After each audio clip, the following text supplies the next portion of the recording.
Hey, my name is Wesley Tate. I'm 34 years old, and I run a 12-room roadside motel called the Cedar Pass Inn on a mountain highway in Vermont.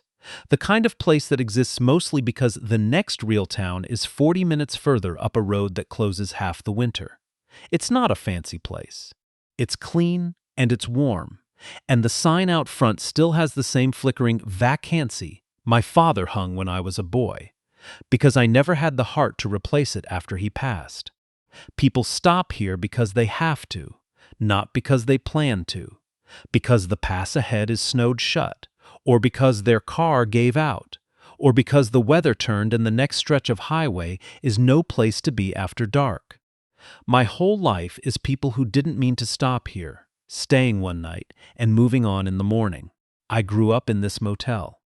My father ran it for 30 years, and my mother kept the little office and baked the muffins that sat under a glass dome by the coffee machine. And when they were gone within 2 years of each other, I took it over because it was the only thing I knew how to do and the only home I'd ever had. I'm a quiet man. I've been told I'm too quiet by a woman who left some years back because a motel on a mountain in winter is a lonely place to build a life, and she wasn't wrong. The snow does something to a person. It closes the roads and it closes you in.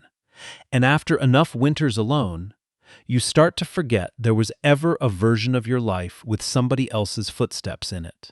I'd made my peace with that. Or I told myself I had, which is a different thing. But it gets you through the winters all the same. It was the second week of December. And the storm that came through that night was the kind the forecasters name and the locals respect. It started as a gray afternoon and turned, by dark, into a full whiteout, wind driving the snow sideways, the highway vanishing under it, the pass above me closing the way it does. Gate down, nobody getting over the mountain until the plows came through at dawn. I'd lit the lobby stove and put the compiled no. I'd put the coffee on, and I'd resigned myself to a quiet night.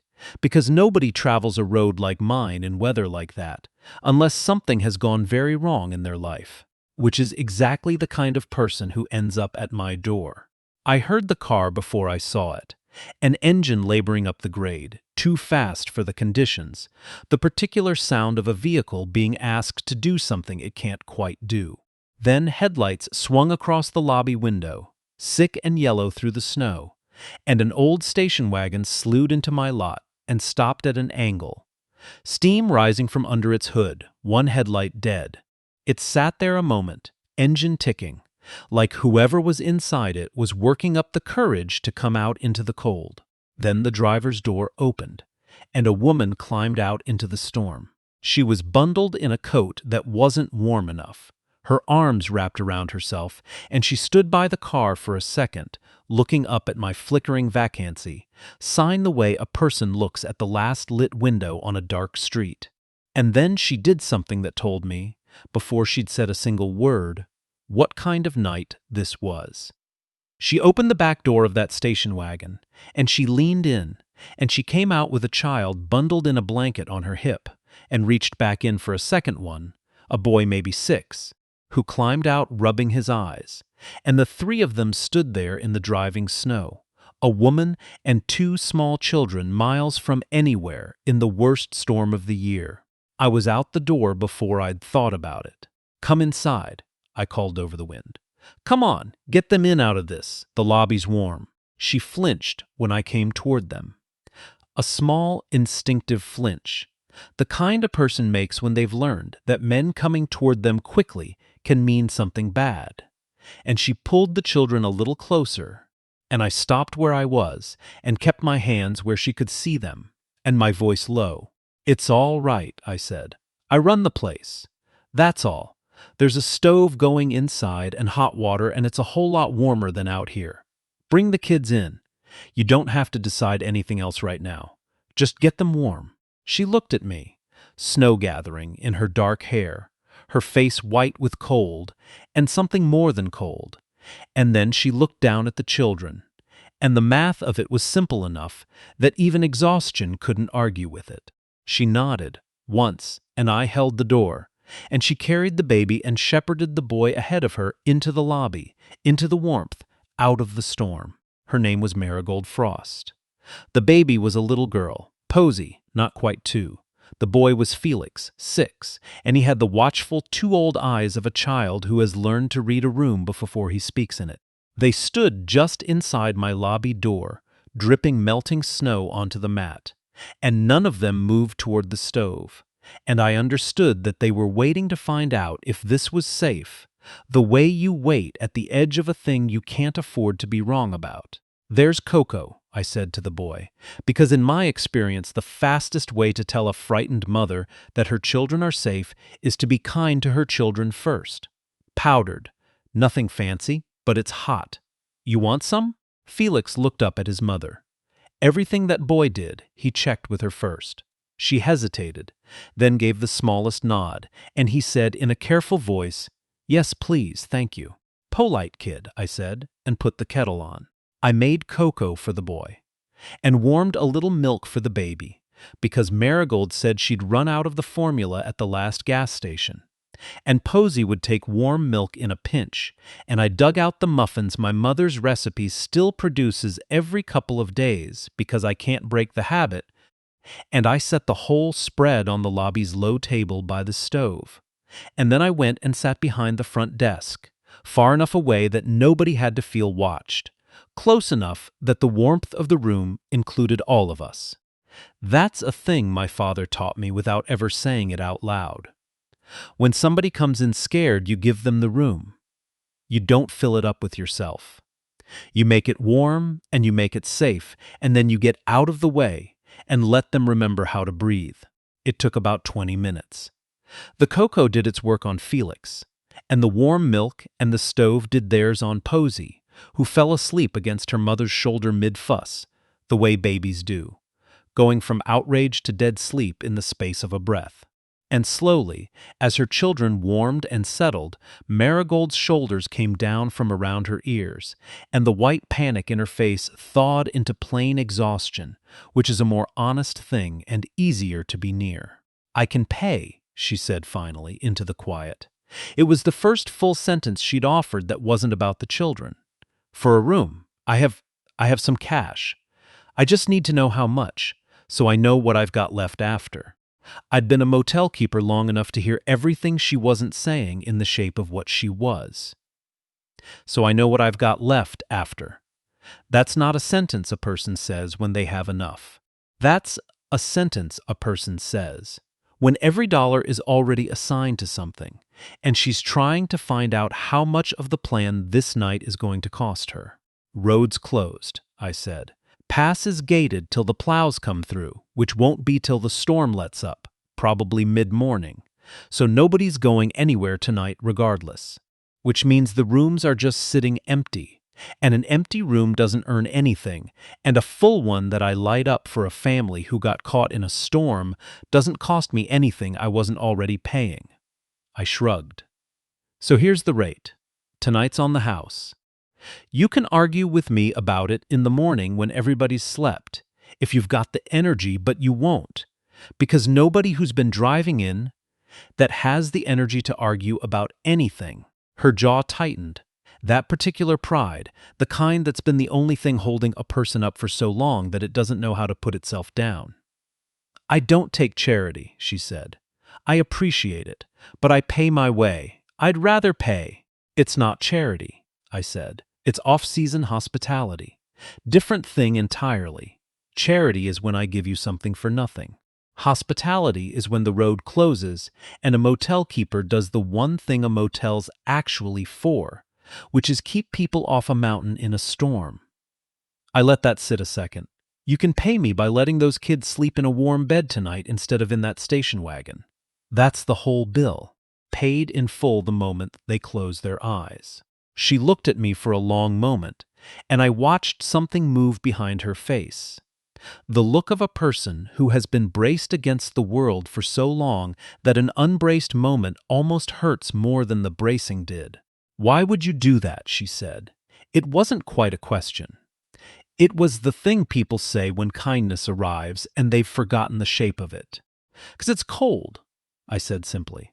And you've got 2 little ones, and I've got 12 warm rooms and a stove and more muffins than one man can eat. When the math's that lopsided, there's no decision to make. You just do the thing. And that's when it came out. Not all of it, not that night, but the shape of it, the way these things come out when a person has been holding them alone for too long. And some finally makes the room warm enough to set them down. "Don't make my kids sleep in the car again tonight," she said, and her voice broke clean in half on it, and she pressed her hand to her mouth like she could push the words back in, but they were already out, and the truth of how she'd said, again, hung in the warm air between us. Again, they'd slept in that car before. More than once. This wasn't a family caught out by one bad storm. This was a family that had been living in the spaces between safe places for a while, and the storm had just driven them up my mountain to the last lit window on a dark road. "Hey," I said gently. "They're not. That's done. They're sleeping in beds tonight, and tomorrow night, and as many nights as it takes for you to figure out the next thing. Nobody's sleeping in that car again. Not while there's a single empty room in this place, and there's 11 of them." I came around the desk, slow, and crouched down a few feet from her, so I wasn't looming. "You don't have to tell me anything, but I've been doing this a long time, and I know the difference between somebody who got caught in a storm and somebody who's been caught in a storm for a while. So whatever's chasing you up this mountain, it doesn't get past the lobby door tonight. That's a promise. Get some sleep." I gave them the big room at the end, the one with 2 queen beds and a little kitchenette, the room I usually save for the rare family that books ahead in leaf season. I carried in the porta-cribe I keep in the storage closet from the years my sister's kids used to visit, and I set it up by the radiator while Marigold got Felix into the spare toothbrush I keep a drawer of for the people who arrive with nothing. And when I left them for the night, the boy was already asleep, and the baby was down in the crib, and Marigold was sitting on the edge of the bed, just looking at the 2 of them breathing. The way you look at the only things in the world that matter when you've come close to not being able to keep them safe. "Lock solid," I told her from the doorway. "Deadbolt and chain. Nobody opens that door but you, and I'm in the office all night if you need anything. More milk, a heavier blanket, anything. Just pick up the phone, it rings straight to the desk." I paused. "You're safe here, Marigold. I know you don't have a lot of reasons to believe a stranger saying that. But the snow's going to keep saying it all night, too. Nobody's getting up this mountain till the plows come. So just for tonight, you can stop listening for the door." She looked up at me, and her eyes were wet, and she said, "Thank you," in a voice that had a whole winter in it. I went back to the office, and I sat up most of the night anyway, not because anything was going to happen, but because some part of me had appointed itself the thing standing between that family and the storm, and it didn't want to sleep on the job. The plows came through around 10 the next morning. The storm had blown itself out overnight and left the world white and silent and blinding under a hard blue sky, the pass above me reopening as the big yellow trucks ground their way over it. By then I'd made a real breakfast, eggs and toast, and the last of the muffins, and more of the warm milk for Posey.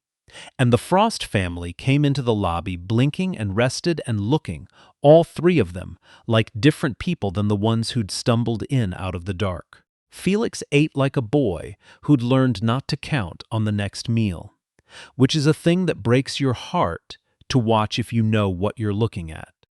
Posey threw most of hers on the floor and laughed about it, which is exactly what a baby that age is supposed to do. And the sound of it, a baby laughing in my lobby, did something to a room that hadn't heard it in a very long time.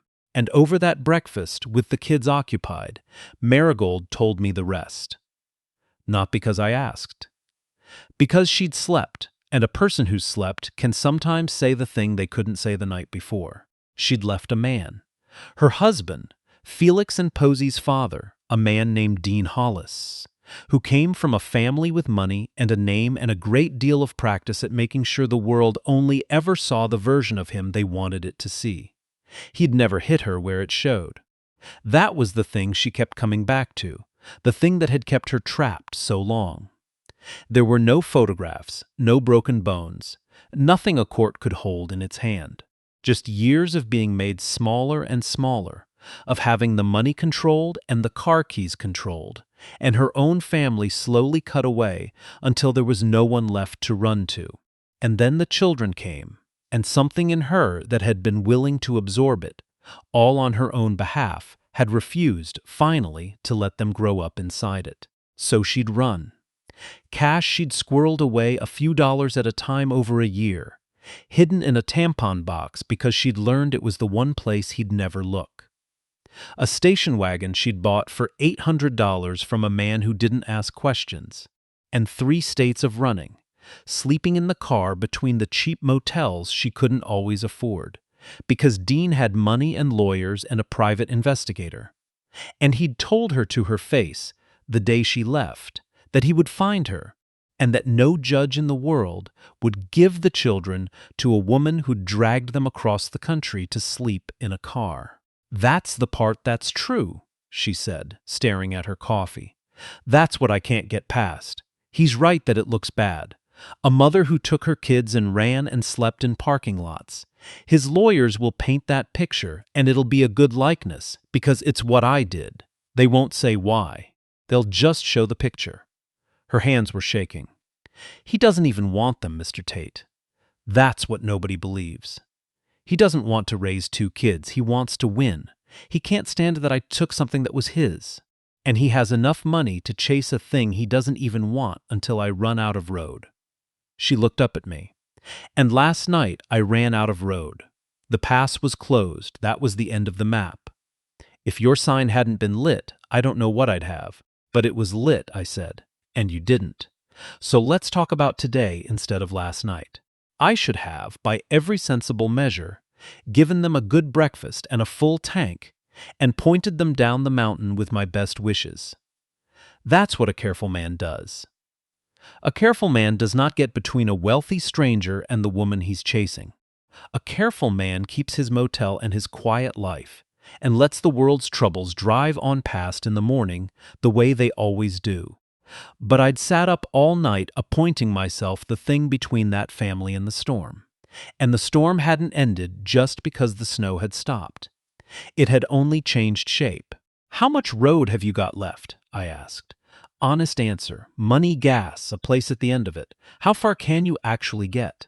She didn't lie. By then she was too tired to. "A few 100 miles, maybe. There's a women's shelter in a city out west that had a bed, but that was 2 weeks ago.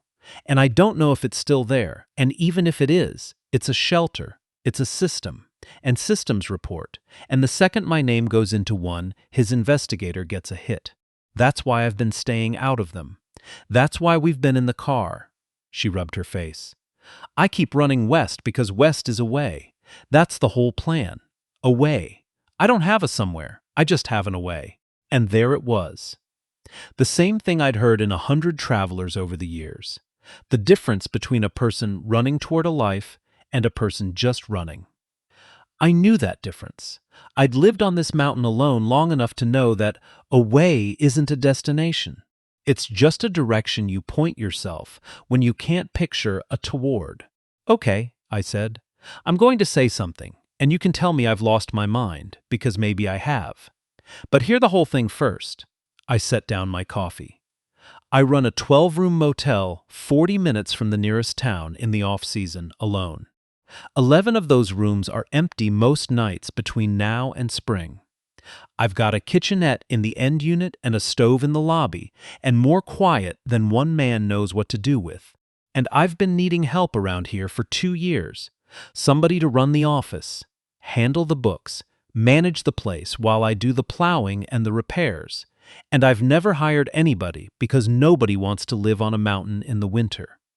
I looked at her. "You need a somewhere. I've got a somewhere that needs a someone. It's not charity. It's a job with a room that comes attached to it, a real room, The end unit, yours and the kids, with a door that locks. You'd be working for it. And it happens to be the last place on earth Dean Hollis would think to look for you, because there's no system here, no chain, no record. Just a motel keeper who needs an office manager and a family that needs to stop running west. She stared at me. You can't. You don't know me. I could rob you blind. I could be lying about all of it.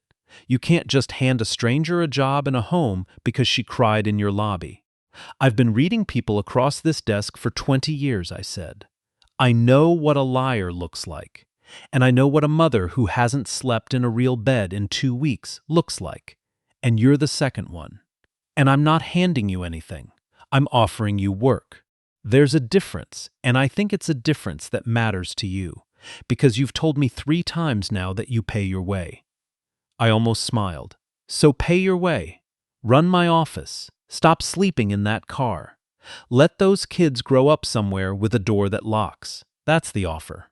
You can say no, and I'll fill your tank and wish you well and mean it. But I'd rather you said yes.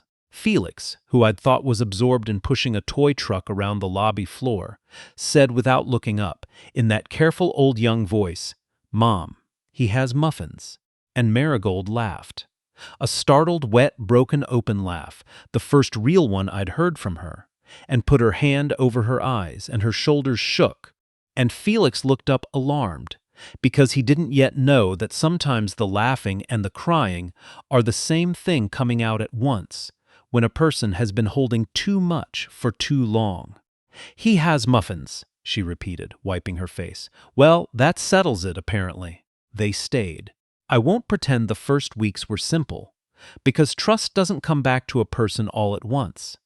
It comes back the way the thaw comes to a mountain, in patches, with cold snaps in between.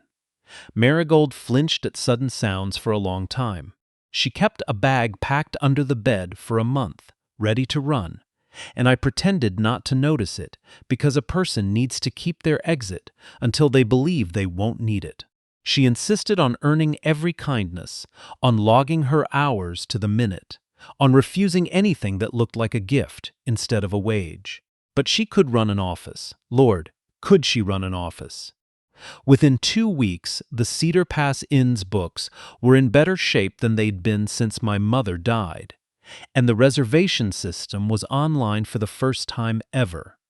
And there was a little website with photographs of the snow on the cedars that started bringing in the leaf season crowd early.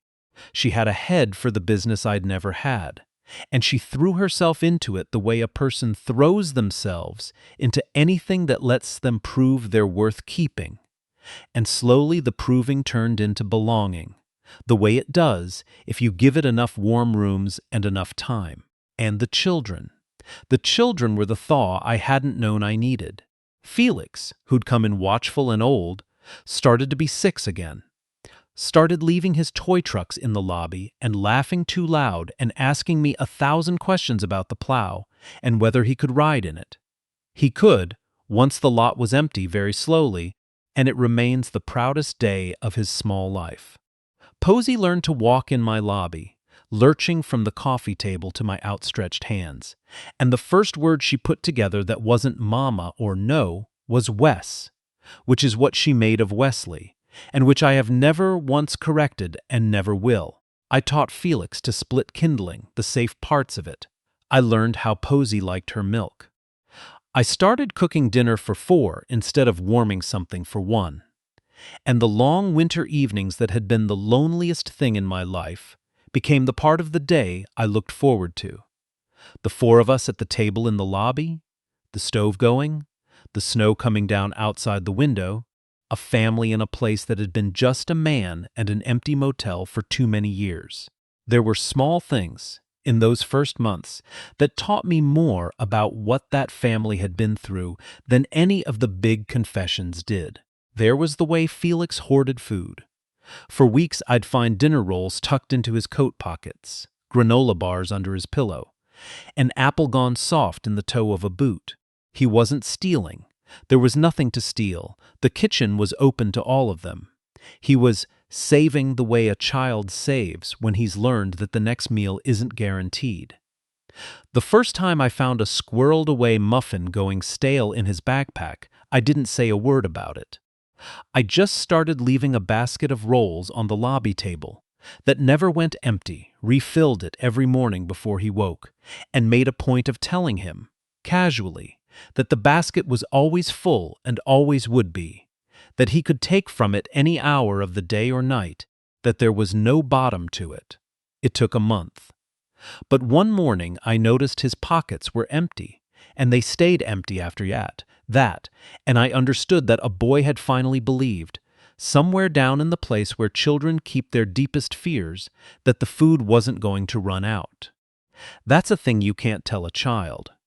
You can only show him every morning, with a basket that never empties, until the showing becomes believing. There was the way Marigold apologized.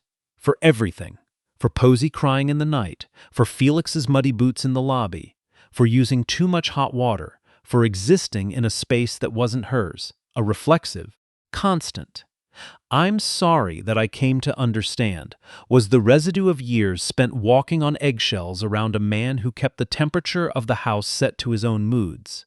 The apologies broke my heart worse than the flinching did, because they were so automatic, so worn in, the verbal tick of a person who'd been trained to believe her every need was an imposition. I never told her to stop. You can't tell a person to stop apologizing. It just gives them something new to apologize for.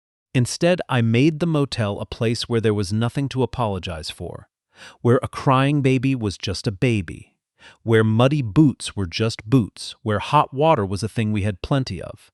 And slowly, over a winter, the apologies thinned out, the way the snow thins out in March, until one day she spilled an entire pot of coffee across the front desk and laughed about it instead of going white. And I had to turn away and busy myself with the stove so she wouldn't see what that laugh did to me. And there was the town. I'd lived 40 minutes from that town my whole life and known it the way you know a place you've never really needed. Names and faces and the diner's coffee and not much underneath. But the Frost family pulled me into it in a way I'd never been pulled. Because a single man on a mountain doesn't need a town, but a family does. Felix needed a school, so I drove him down the mountain every morning and got to know the kindergarten teacher, Mrs. Aldous, who figured out fast what kind of boy she had, and made sure he had a warm breakfast and a kind word every day without ever once making him feel singled out. Posey needed a doctor, so I sat in the pediatrician's waiting room holding a fussing baby and got to know the other parents, who assumed I was her father and whom I never corrected, because the word sat warm in my chest in a way I wasn't ready to look at directly. Marigold's muffins, my mother's recipe, which she'd taken over and improved to my slight betrayal and total delight, got her a table at the winter holiday market. And the town took to her the way a small place takes to anyone who shows up with something good and a quiet, hard-working decency. And within a couple of months, the woman who'd come up my mountain certain that every system was a trap had a place that knew her name and was glad to see her face. I watched her stand a little straighter every week. I watched the watchfulness leave Felix's eyes by degrees. I watched Posey become the kind of toddler who assumes, in the bedrock way that only safe children do, that the whole world is on her side. And I watched myself become a person I hadn't been in years.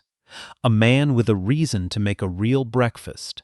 A man who knew which mountain the school bus stopped at, and which brand of milk a baby preferred, and how to braid a 6-year-old's hair badly but well enough. A man whose long winter evenings had a sound in them again. There was an evening in late January, before Dean ever called, that I keep folded up and carry with me. A power flicker had knocked out the lights up and down the mountain, the way they do in a hard freeze, and rather than start the generator, I'd lit every candle and lamp in the lobby. And the four of us had ended up by the stove because it was the warmest room and the only lit one. Felix was building something elaborate out of the firewood kindling. Posey was asleep across her mother's lap, and Marigold and I sat on opposite ends of the old lobby couch in the candlelight, not touching, not talking much. Just two adults in a warm room watching over two sleeping and not sleeping children while the cold pressed against the windows and lost. I keep waiting for it to feel temporary, she said quietly after a while. The whole 2 years we were running, everything was temporary. Every room, every town, every night. I got so used to temporary that I forgot things could be any other way. She looked at the candle flames. This doesn't feel temporary. And it scares me because the last time something didn't feel temporary, I married it, and it turned out to be a cage. This isn't a cage, I said. A cage is a thing you can't leave. There's a tank of gas in your station wagon, and an open road down the mountain any morning you want it, and there always will be. You're here because you chose to be today, and you can choose different tomorrow, and the door's never locked from the outside. I kept my eyes on the fire, not on her, because some things are easier to say to a fire.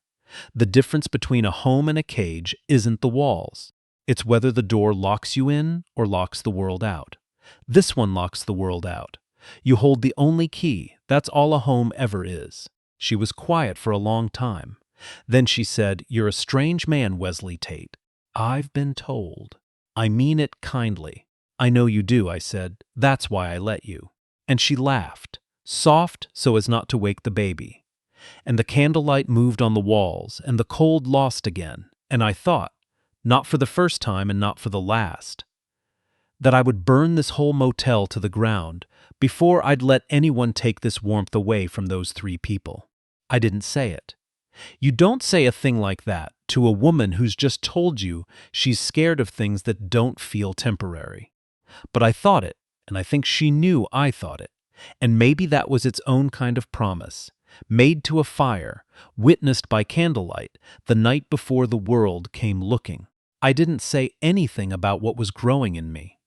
It wasn't the time, and it might never be the time. And a woman running from a man who'd made her small does not need the man who took her in deciding he's owed something for it. So I kept it to myself, and I kept the rooms warm, and I let the thing be whatever it was going to be on its own schedule, not mine. But Dean Hollis was real, and Dean Hollis was looking, and a storm that's only changed shape is still a storm. He found us in February, not by accident, by money, the way men like him find anything. The little website with the pretty photographs of the snow on the cedars, the one that had been so good for business, had Marigold's work all over it, and somewhere in the metadata or the booking system or just the simple fact of a new competent hand running a mountain motel, his investigator caught a thread and pulled it. The first I knew of it was a phone call to the front desk. A smooth male voice asking whether a Marigold Hollis was employed at the property. And I said we had no one by that name, which was true, because she'd been Marigold Frost since the day she signed her first-time card, and I hung up and walked to the end unit and told her, and watched 2 months of thaw freeze back over her face in an instant. "He found us," she said. It wasn't a question. The bag came back out from under the bed. "Marigold, stop. If I run tonight, I've got a head start. And then you're back in the car, sleeping in parking lots, running west to and away that isn't anywhere. And the kids lose the only door that's locked behind them in 2 years." I stepped in front of the bag, gentle. "You can't outrun money forever. You said it yourself that first morning. The next website, the next thread, the next system. Running kept them safe when running was all you had. It isn't all you have anymore. What do I have? A job at a motel and a man's word. You have witnesses," I said. "You have 2 months of being the best office manager this county's ever seen. You have a boy who's 6 again, and a baby who learned to walk on a lobby floor instead of in the back of a station wagon. You have a whole town 40 minutes down the road that's met you, that buys your muffins at the holiday market, that'll stand up and say what kind of mother shows up to the school pancake breakfast, with 2 clean, happy, well-fed kids." I held her eyes. "His lawyers want to tell a story about a woman who dragged her children across the country to sleep in a car. Let's tell the true one. About a woman who ran through the cold to get her children out of the hands of the man who made her run. and who stopped running the second she found a door that locked. Juries believe mothers like that, Marigold. But only if you stay and let them see her. If you run, you hand him the only story he's got. She didn't run. It was the hardest thing she'd ever done. Harder than the leaving. Because the leaving had been motion, and this was the opposite of motion. This was planting her feet in the one place she'd found and daring the storm to come to her. But she did it. She went into town the next morning, and she walked into the office of the one lawyer the county has. A sharp, unsentimental woman named Ruth Okafor, who'd built her whole small practice on cases the big firms wouldn't touch, and she laid the whole thing out on the desk, every dollar of the documented cash withdrawals, every saved text message, the whole quiet record of years that she'd been smart enough to keep even when she couldn't have said why she was keeping it. And then we built the true story, piece by piece, the way you build anything that has to hold weight. We had the 2 months of stability, and then 3, and then 4, while Dean's lawyers filed their motions and made their threats. We had Ruth, who was worth 10 of the smooth men in suits Dean sent, precisely because she believed Marigold and they were only paid to. We had the town, the school where Felix had started kindergarten and bloomed, the pediatrician who could testify to 2 thriving children, the holiday market regulars who knew Marigold's muffins and her face, and the careful, hard-won steadiness of her. And we had me, the motel keeper who'd found them in a storm, who could tell a courtroom exactly what it looks like when a woman is so afraid of a man that she chooses a closed mountain pass over a heated shelter. Because a shelter is a system, and the system was the thing she feared. It came to a hearing in the spring, in the county seat, in a courtroom that smelled of radiator heat and old paper. Dean Hollis flew in and sat across the aisle in a suit that cost more than my truck, beside a lawyer with a smile I recognized from 100 travelers who thought charm was the same as character. He didn't look at Marigold. He looked at the children, once, the way a man looks at property he intends to reclaim. And I saw Felix shrink against his mother's side, and I had to put my hand flat on my own knee to keep it still. His lawyer told the story they'd written. The unstable mother, the endangered children, the nights in the car twisted into evidence of unfitness instead of evidence of terror. He was good. He made it sound reasonable, which is the most dangerous thing a lie can sound. And then it was Marigold's turn, and she stood up, and I watched her decide in real time the way I'd watched her decide to come in out of the snow that first night, not to be small. His lawyer says I endangered my children by making them sleep in a car, she said, her voice shaking and then steadying as she went. He's right that I did. I made my babies sleep in a station wagon in December. I want this court to hold that, because it's true, and I'm not going to pretend it isn't. She looked at the judge. And then I want this court to ask the only question his lawyer has spent an hour very carefully steering you around. Why would a mother do that? Why would anyone choose the back of a cold car over a warm bed night after night? Her voice rose clear now, filling the room. Because every warm bed came with a system attached, and every system reported to people with money. And the man with the money had told me to my face that if I ever left, he would use exactly this room, exactly this story, to take my children and call me unfit. I didn't sleep in that car because I'm a danger to my kids. I slept in that car because I was that afraid of the danger to my kids, and the danger had a name, and it's sitting across this aisle in a very nice suit. She didn't raise her voice past where it needed to be. A mother doesn't choose the cold over a roof unless the roof is more dangerous than the cold. Ask him why the roof was more dangerous. Ask him why I'd rather a closed mountain pass than anything with his lawyer's reach. That's the whole case. Everything else is decoration. The courtroom was silent. He doesn't want them, she said, quieter now, looking at Dean for the first time. Everyone who knows you knows it, Dean. You want to win. You want to take back the thing I took when I walked out the door. But they're not a thing.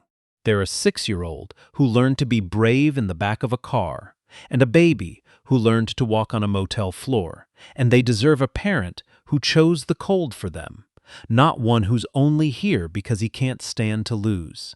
I testified after her. I told the court what I'd found at my door on the second week of December. A woman who'd given her children her own warmth, who flinched when a man came toward her, who chose a closed pass over a shelter. I told them what 4 months in my motel had looked like. And when Dean's lawyer rose and tried, smooth as oil, to suggest there was something improper in a single man housing a young mother, something he could make sound ugly, I said the only true thing there was to say.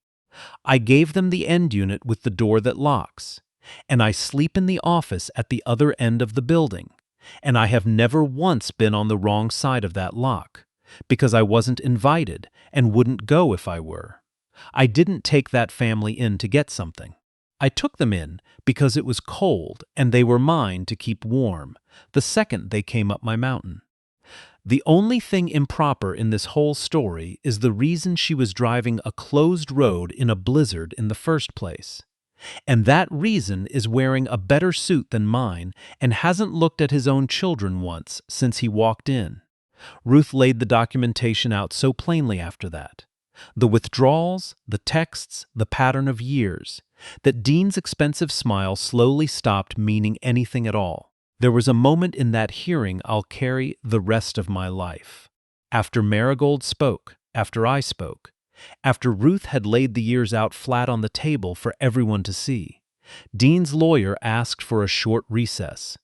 And in the hallway outside the courtroom, Dean Hollis walked up to me. Just the two of us by the window at the end of the corridor, the way men like him always find the moment to say the quiet thing. "You think you've won something," he said, low, that smooth voice. "You've taken on another man's family and another man's problem, and you think that makes you a hero. It makes you a fool. You don't know what she's like to live with. You don't know what you're signing up for. In a year, you'll be the one calling me, asking how I put up with her as long as I did." I looked at him for a moment. He was a handsome man, expensively dressed, and there was nothing behind his eyes at all.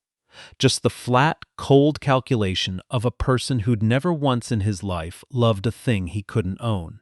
"You're right that I don't know what I'm signing up for," I said. "Nobody does with anybody. But here's what I do know, Dean, because I've watched it for 4 months across a breakfast table. I kept my voice as level as his. I know your son hid food in his pockets for weeks because somewhere he'd learned the next meal wasn't guaranteed. I know your daughter learned to walk on my lobby floor because she never had a safe place to learn it before.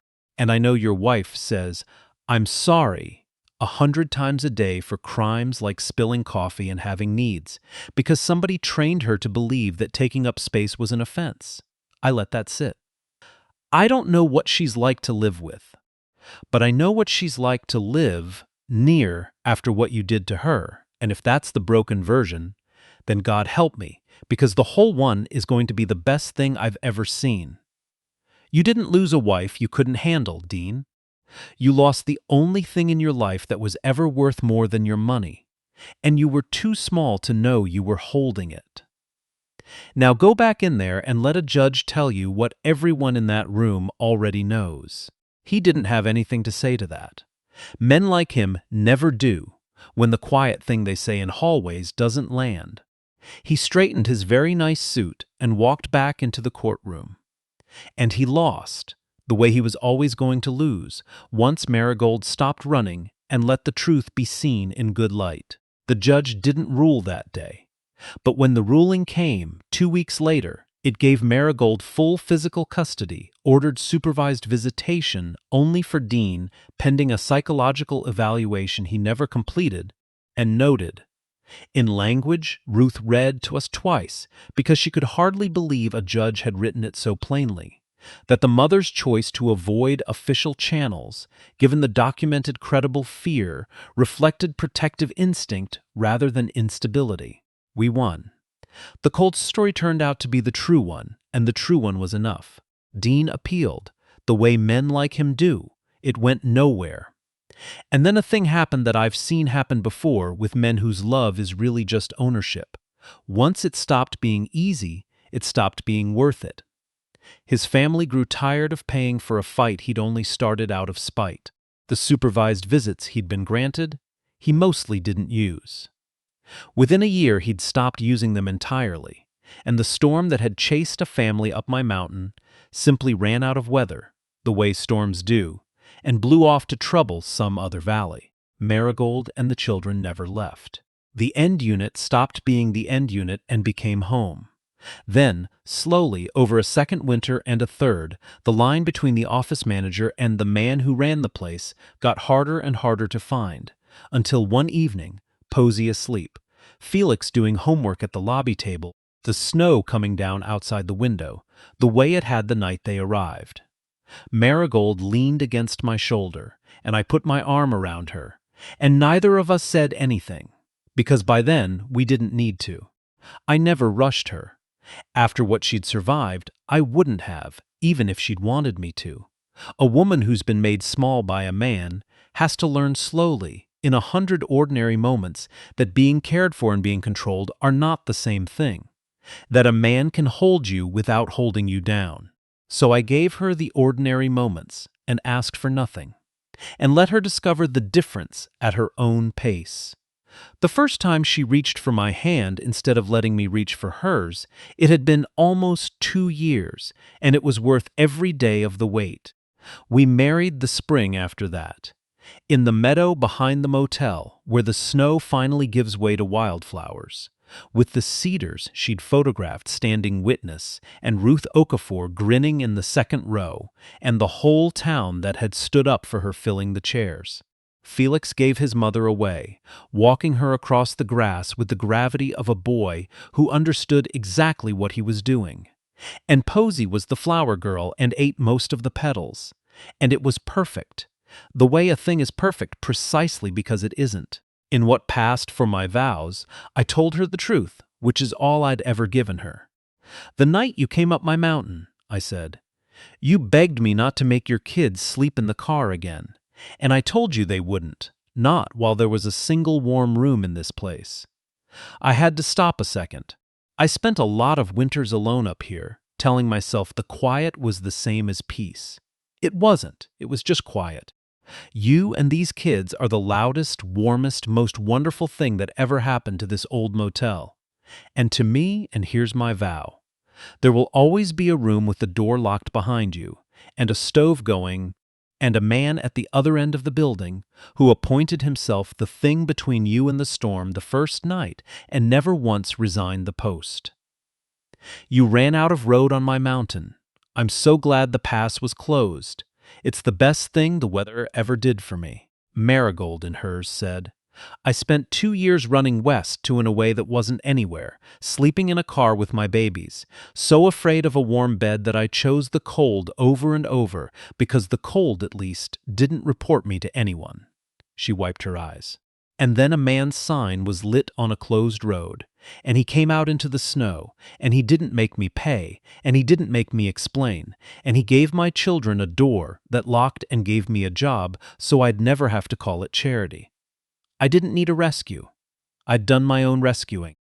What I needed was a somewhere, a place to stop, a place to land, a place to put down the running. He gave me that. He's been my somewhere since the night he said the kids weren't sleeping in the car. I'm marrying my somewhere. Finally, I kept the flickering vacancy sign. Marigold offered that first profitable spring to buy a new one, a bright clean LED that wouldn't flicker, and I said no. The same way I'd said no for years, except now I had a reason I could say out loud. Because a flickering sign on a closed road in a storm is the thing a desperate person sees from a long way off and steers toward. It's the last lit window on a dark street. It brought me the only family I've ever had. I'll keep it flickering as long as I'm alive to change the bulb. Because somewhere out there, on some future bad night, is another person who's run out of road, and I want them to see a light and know that the door's open and the stove's warm and nobody's sleeping in the car tonight. People ask how we met. Marigold tells them the truth. I drove up a closed mountain in a blizzard with my 2 kids because I'd run out of every other road, she says, and his was the only sign still lit, and then she always adds the part that matters. He came out into the snow and told me my children weren't sleeping in the car again. I thought he was offering us a room. He was offering us a whole life. I just couldn't see it yet through the storm. I'd spent a lot of years believing the snow had closed me in for good, that a man alone on a mountain in winter had made all the choices that were ever going to be made about his life, and the rest was just changing the bulb in the sign and waiting out the cold. A woman who'd run out of road taught me otherwise. Because the snow never closed me in. It only closed the road, and a closed road is just a thing that makes the right people stop. All those winters I thought I was snowed in, I was really just waiting with the sign lit for the family that would one day come laboring up the grade in an $800 station wagon with one headlight out and everything in the world that mattered asleep in the back seat. Don't make my kids sleep in the car again tonight, she begged me. They never did. Not one more night. And it turned out the warmest room in that whole motel was the one I'd been keeping empty all along. The one in me I'd closed up for winter and forgotten how to open, until 3 people came in out of the storm and lit the stove.